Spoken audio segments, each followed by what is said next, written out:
última palestra do dia. Quem vai ter a honra de fechar os trabalhos da tarde, do dia, é a nossa querida amiga Ana Luísa Steiner. Vai falar sobre as interfaces com o processo de envelhecimento e repercussões psicológicas. Ela também faz parte da equipe da Unifesp. Pessoal, boa noite. Eu sei que boa tarde, aliás, né? Tá todo mundo cansado. E hoje foi um dia para mim que eu fiquei realmente muito emocionada, porque eu vi a maior parte de vocês aqui, ou eu já atendi, ou eu estou atendendo, então acho que são poucas as pessoas que ainda não passaram por mim. E eu sempre começo agradecendo ao Dr. Acari, ao Abraão, a todos vocês por essa continuidade de trabalho.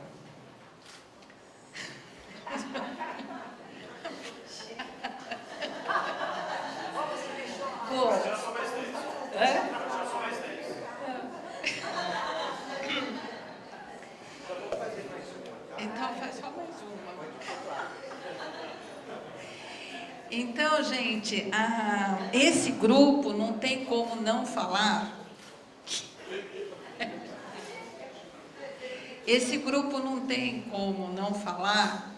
Ele começou em 2003, 2004, e era um grupo que se chamava Cuca Fresca, que era um grupo de bater papo, de trocar experiências, de um se identificar com o outro. E esse grupo era coordenado pela Lígia, minha colega psicóloga, que depois passou para mim. E nós ficamos juntos até mais ou menos 2013, que aí deu uma parada em função até da pesquisa clínica, e foi quando eu fui convidada a fazer parte do Instituto George Nicole, aí eu comecei a atender individualmente vocês, e esse ano eu retornei ao grupo, e eu queria agradecer que o grupo está aqui presente, firme até agora. E com esse mesmo princípio de conversar, de trocar experiências, de ter identificação e de ter uma sustentação.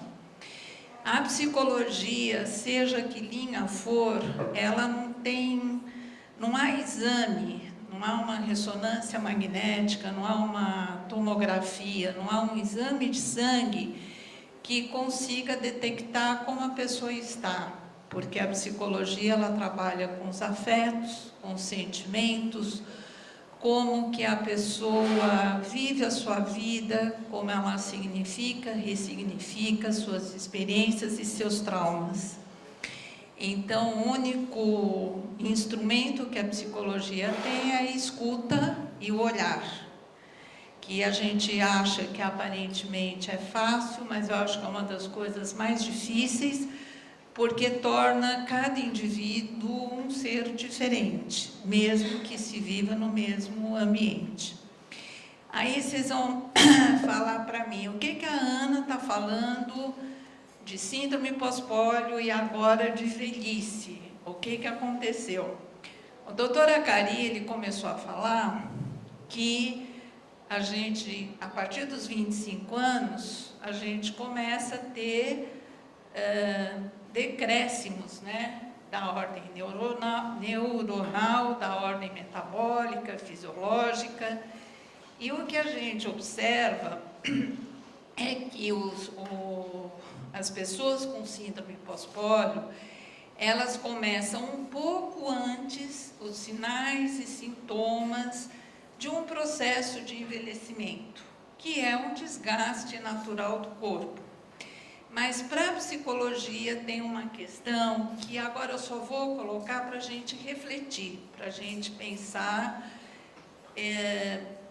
de aprofundar alguns conceitos que normalmente a gente não para pensar. Primeiro, o que é velhice?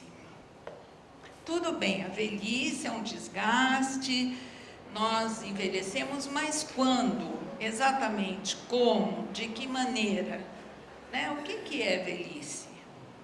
É só o corpo, mas tem pessoas aí de 80 anos que eu conheço que estão dando aula, estão na ativa, estão trabalhando, e outras com 40 anos que estão tendo uma vida absolutamente limitada. Então, eu acho que vale a pena a gente refletir o que é a velhice. Ela é um processo que envolve como ela se vê, a sua autopercepção e como o mundo a vê. O meio é imprescindível nesse momento. Nós vivemos numa sociedade em que 40 anos a pessoa já é considerada velha, né? Ela já tem dificuldade de arrumar emprego, não é assim? Quem tem filho nessa idade, amigo nessa idade, já tem dificuldade de arrumar emprego. Se arruma um relacionamento amoroso, deve ser problemático. Como não conseguiu ninguém até agora? Como não teve filho? Ixi, se é homem, então é pior ainda. Ó, toma cuidado, né? Tem alguma coisa errada com ele. Então, nós vivemos aqui no Brasil uma sociedade em que a pessoa é considerada velha muito cedo. Então, ela é excluída do seu meio. Ela se sente fora do mundo. Isso é o sentido mais profundo do envelhecimento. Muito mais do que o neurológico, do que o metabólico, do que o fisiológico. É a pessoa se sentir excluída. Ela não se identifica mais com os referenciais do meio que ela vive. Nos anos 50, a gente via fotos da minha avó, por exemplo, eu da minha geração, com 30 e poucos anos, a minha avó aparentava o que seria hoje uns 80. Então, vocês veem que essa noção de velhice ela é muito subjetiva.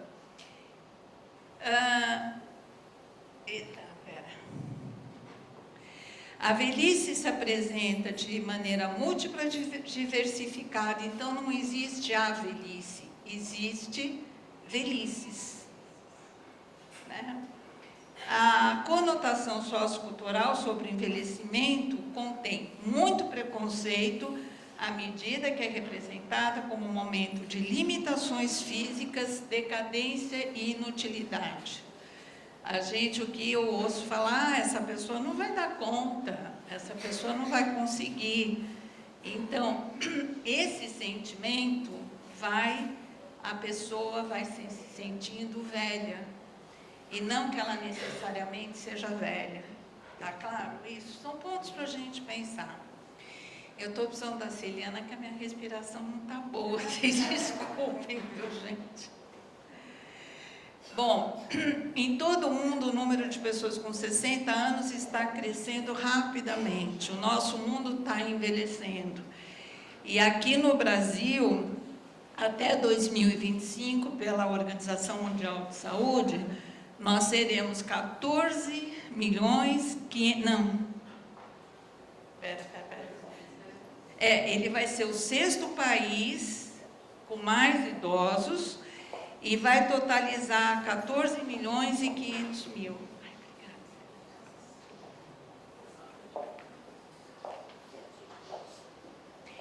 Agora, qual o preparo da nossa sociedade para uma população que está envelhecendo? Né? Vários autores, aí eu estou à disposição de quem se interessar por esse tema, que é um tema inédito também de pesquisa. Ele alerta que as limitações do corpo não é necessariamente relacionada com a velhice. Quando a gente fala, eu estou muito cansada, eu estou com muita dor no joelho, isso não é necessariamente, não dá para fazer uma relação direta com a velhice. E aí entra a questão nossa de profissionais da saúde, que reforçam a perpetuação de um estereótipo de deficiências atribuídas como consequência natural do envelhecimento. Na verdade, são as patologias incapacitantes, em torno de 89%, que são responsáveis pelas limitações e não necessariamente a velhice propriamente dita. Está clara essa relação, gente? Bom, o que acontece? A pessoa, ela se sente excluída, ela começa a ter uma vida mais sedentária, ela deixa de fazer exercícios, ela deixa de se sentir incluída. Aí eu não vou entrar numa área que não é minha, mas o que acontece com a musculatura? Vai contraindo. Contraindo, tem mais dor. Tendo mais dor, contrai mais. Aí não quer mais sair, não quer ter atividade. Vai se afastando de tudo. Então, a inibição corporal de muitos idosos acabam fazendo com que eles subestimem a sua potencialidade. Quem é da Unifesp sabe que tem professores, eu conheço 2, que já estão com 80 anos, estão como colaboradores e estão dando aula perfeitamente, né? Qual a diferença desse professor de 80 anos com outro que está em casa? O professor teve mais sorte, ele tem mais saúde. Não. Esse professor, ele se vinculou à vida de uma maneira mais efetiva do que aquele que está em casa. Agora, não é tão fácil vincular, todos nós queremos vincular a vida, mas o meio que a gente vive também deve proporcionar essa vinculação. Então, é um caminho de ida e volta. A imperfeição e a fraqueza são associados ao corpo velho. São rótulos ampliados para além do corpo, para a personalidade, para o papel social, econômico e cultural do idoso. Então, é o que eu falei, a pessoa mais velha começa a subutilizar o seu corpo, começa a ver o desuso desse corpo e, com isso, começa as decorrências do pouco movimento, do pouco exercício, da pouca inserção no seu meio.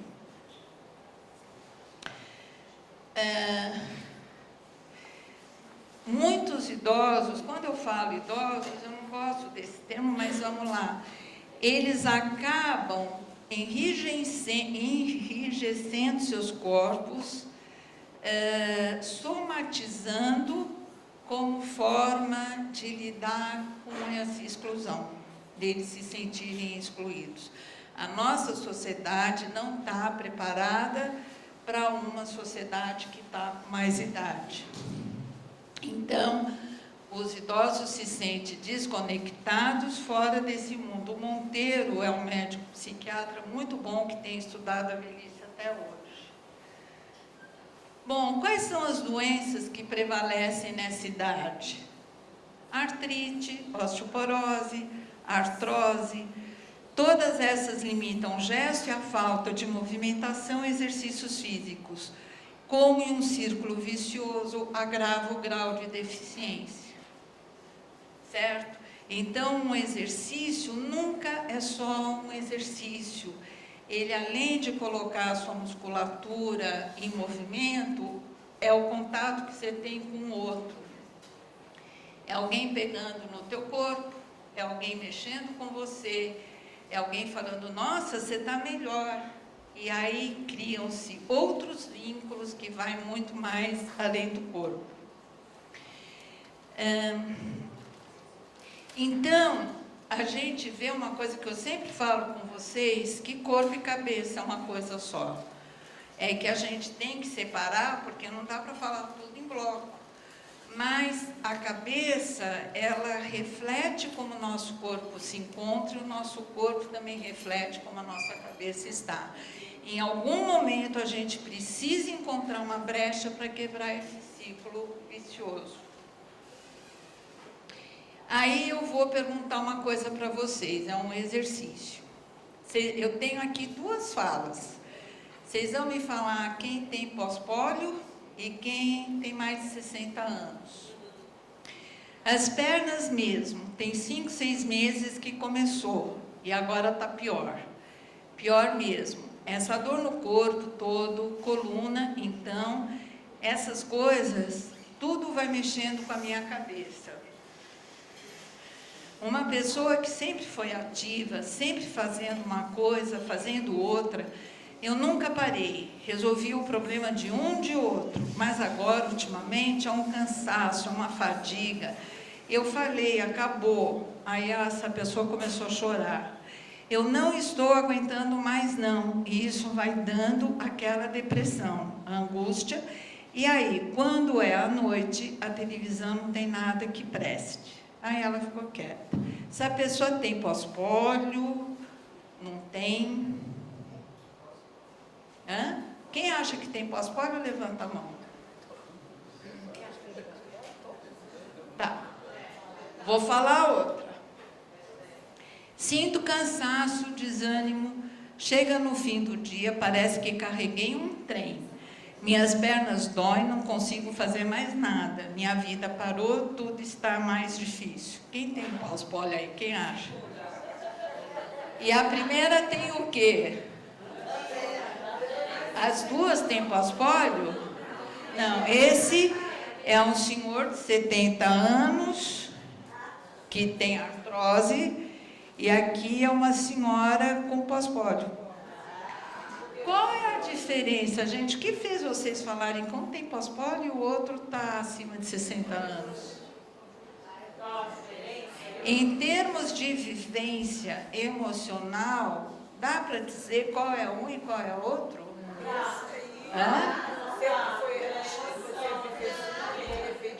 Não, gente, como pela emoção? Cada um é cada um. Né? Nós estamos falando de sofrimento psíquico. O grande poeta Fernando Pessoa falava sofrimento da alma. Essas duas pessoas estão em sofrimento. Uma por artrose, outra pela pós-pólio, tem a ver com as suas vidas, com os seus dramas. E aí, gente, entra a interface entre a velhice e a pós-pólio. A pós-pólio, realmente, ela começa antes processos físicos de envelhecimento. Isso é inquestionável. Mas, como a pessoa vive isso, como ela se relaciona, isso sim vai ser determinante. Então, uma coisa que eu sempre trabalho com o meu grupo, com as pessoas que passaram por mim, a pessoa não é a síndrome pós-pólio. A síndrome pós-pólio é mais uma característica dessa pessoa. E quem já fez terapia comigo viveu isso, que no fim nem mais falava da pós-pólio. Falava do casamento, falava do filho, falava de problema financeiro. A pós-pólio, ela sempre serviu de uma porta de entrada para questões mais profundas, porque nós somos humanos. Ou com artrose, ou com pós-pólio, ou com poliomielite, cada um de nós temos nossos dramas humanos. E eles têm que ser vividos, e não com a bandeira de pós-pólio, porque senão a pessoa só fica vivendo em função disso. E aí, danou. Quem me conhece sabe o quanto que eu cutuco. Vai trabalhar, sai com os amigos, faz exercício, vai viver a vida. Não fica só em função das mazelas. Ai, dói aqui, dói ali. Não é processo de negação que eu estou falando, mas é tomar um cuidado para isso não abranger uma vida inteira.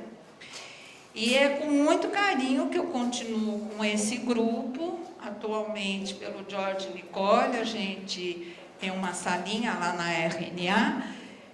Ele é composto por 11 pessoas, a média de 55 a 70 anos, 90, segue o padrão, né? 90% tiveram pólio no primeiro ano de vida, a maioria ficou com sequelas, com muitas cirurgias. Na primeira infância, que é o principal período da vida do indivíduo, do ponto de vista emocional, afetivo, as pessoas ficaram internadas. Todos eles falam que sofreram preconceitos em todos os aspectos, se sentiram isolados, dificuldades de inserção social e dinâmicas familiares comprometidas. Eu fiz uma roda de desenhos com eles, mas eu não consegui inserir aqui, fica para a próxima aula, em que eu pedi para eles desenharem, eles, uma pessoa com síndrome pós-pólio e uma pessoa idosa. Eram praticamente iguais, não havia diferença de um nem de outro. As queixas principais coincidem com as queixas de uma pessoa de mais idade. As repercussões, depressão, ansiedade, baixa de autoestima, isolamento, medo, que vai desencadeando mecanismos de defesa. O que são mecanismos de defesa? São mecanismos que eu necessito para proteger o meu psiquismo, porque tem casos que ele pode se fragmentar. Então, eu nego uma situação, eu desloco, eu racionalizo. Qual é o papel nosso, de todos os profissionais? É acolher, ampliar a escuta e sustentar o sofrimento psíquico, apontando para novos caminhos e possibilidades. E aqui, gente, não é uma aula de otimismo, não. Sempre há possibilidades, sempre tem desdobramentos, sempre tem grupos que nos olham como a gente quer ser olhado, porque o mundo não é igual, o mundo não é feito de todas as pessoas iguaizinhas. Então, a gente tem que procurar pessoas que nós temos simpatia, porque aí você vai criando uma rede social que é indispensável para se tocar a vida. E não é a síndrome pós-pólio que atrapalha, não. O que atrapalha é a personalidade que está truncada, que está com uma série de coisas, e aí entra o trabalho psicológico. É refletir sobre a síndrome pós-pólio, assim como o envelhecimento, como mais uma variável da vida, e proporcionar no retorno de suas vidas dentro da nova realidade. Dá tempo de eu passar uma coisa? Eu queria só encerrar com isso, que eu acho que é bem o que tem sido o ambulatório esses anos todos. Está dando para ler até o fundo? Somos as únicas criaturas na face da Terra capazes de mudar nossa biologia pelo que pensamos e sentimos. Nossas células estão constantemente bisbilhotando nossos pensamentos e sendo modificados por eles. Um surto de depressão pode arrasar seu sistema imunológico. Apaixonar-se, ao contrário, pode fortificá-lo tremendamente. A alegria e a realização nos mantêm saudáveis e prolongam a vida. A recordação de uma situação estressante, que não passa de um fio de pensamento, libera o mesmo fluxo de hormônios destrutivos que o estresse. Suas células estão constantemente processando as experiências e metabolizando-as de acordo com seus pontos de vista pessoais. Não se pode simplesmente captar dados brutos e carimbá-los com julgamento. Você se transforma na interpretação quando internaliza. Quem está deprimido por causa da perda de um emprego projeta tristeza por toda parte do corpo. A produção de neurotransmissores por parte do cérebro reduz-se, o nível de hormônios baixa, o ciclo do sono interrompido, os receptores neuropeptídicos na superfície externa das células da pele tornam-se distorcidos, as plaquetas sanguíneas ficam mais viscosas e mais propensas a formar grumos, e até suas lágrimas contêm traços químicos diferentes das lágrimas de alegria. Todo esse perfil bioquímico será drasticamente alterado quando a pessoa encontra uma nova posição. Isso reforça a grande necessidade de usar nossa consciência para criar os corpos que realmente desejamos. A ansiedade por causa de um exame acaba passando, assim como a depressão por causa de um emprego perdido. processo de envelhecimento, contudo, tem que ser combatido a cada dia. Shakespeare não estava sendo metafórico quando o Próspero disse: nós somos feitos da mesma matéria dos sonhos. Você quer saber como está seu corpo hoje? Lembre-se do que pensou ontem. Quer saber como estará seu corpo amanhã? Olhe seus pensamentos hoje. Ou você abre seu coração, ou algum cardiologista o fará por você. É do Chopra, que ele é endocrinologista e filósofo.